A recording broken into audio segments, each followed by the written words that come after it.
This is Adam with the Storage Review. Today we're going to look at the Plugable TBT3-UDV docking station. Before we get started, make sure you go down and subscribe to our channel and click that like button 1 or 3 times. As the name implies, it is a Thunderbolt 3 docking station. It's about the size of a pocket paperback book.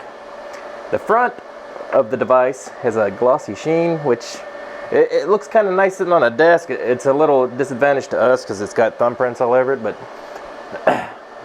we have a USB 3.0 BC 1.2 port for charging mobile devices, tablets, and phones. We have a combination audio port here on the front for microphone and headphones. And flipping around to the back, we get to the good stuff. We have 4 USB 3.0 ports, which isn't all that exciting, but it allows you to add keyboards and mice. Gigabit Ethernet port, which is kind of nice because most modern notebooks don't have these. You have to be on Wi-Fi, so this gives you a little faster connection. Here we get into the heart of the thing.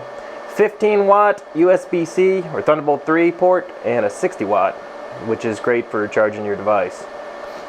We have a DisplayPort, as most monitors have those, and DC-in port. When we did the review, we took a Lenovo X1 E2 laptop, and with one Thunderbolt cord through the 60-watt, we were able to get 2 monitors of 4K resolution, power, and Ethernet speed, which is kind of nice. The only downside to it is this great big power block. So it looks nice and small, but you have to keep in mind that this is going to have to go somewhere. And also this foot comes off if you want to just lay it on your desk under your monitor. Either way, whatever works for you.